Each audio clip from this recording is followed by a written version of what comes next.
smooth on the bottom to get a hand holder, a foothold in. And on the left-hand side of me, it was a drop-off like to the abyss. It was the bottomless pit. All I could see was fog way down. And I remember traveling on this road, and I was just hiking and hiking. And it started getting harder and harder for me to get up on this road. And then all at once I appeared on a four-wheeler, and I thought, what in the world's going on here?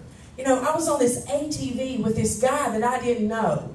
I had never seen his face before, but I knew instantly in my spirit that this was my big brother. This was Jesus. I knew that he was good and that he was going to take care of me. And then all at once he looked at me. Now, he didn't sit me. You know how we ride ATVs? Usually if we're piggybacking, we'll get behind somebody and we'll put our arms around them and hold on for dear life, screaming and yelling. But no, he did me like a daddy would do his baby girl. He set me right in front of him on this four-wheeler, and we started going. Then all at once I saw these muddy floods raging our way, coming against us whenever I was on this road, and I thought, oh gosh, you know, what are we going to do now? And I heard him laugh in my ear, and he hit the gas, and he started going right into those floods. And all at once I would lean back, and as I was leaning back, I was leaning into my Savior. I was leaning into him, and the flood waters were coming up, and they were going over. That's what you've been through this week. That's what many of us have been through. When we leaned into our Savior, the floods could not overtake us. Isaiah says that when you go through the floods, they will not overflow. They will not overcome you.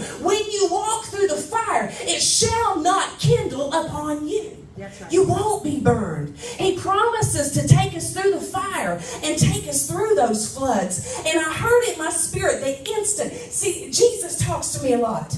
And right in that twilight, right before I wake up, you know, that half asleep, half awake place. He says that he would give us ears to hear. That morning by morning, he would awake us. He would awaken our ears to hear, and that he would give us the tongue of the learned, that we would have a word in due season for someone who is weary. So in those morning seasons, and he woke me up and he said, Angela, the trouble's going to come.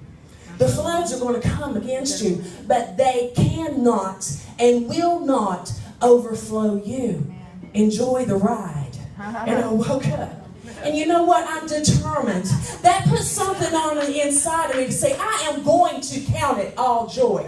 Because if I look back at my past and where he's brought me from to where he's taken me to, I have to learn that I've got to enjoy the ride, because there's nothing that's going to come my way that can take me out. If the devil could have killed me, he would have killed me in the ditch line whenever I was shooting up in chicken coops and everywhere else. When I had $1,000 a day Oxycontin addiction and was finding myself in the bed of every drug dealer coming and going just to feed my fix. See, but God knew the end from the beginning. If Satan could have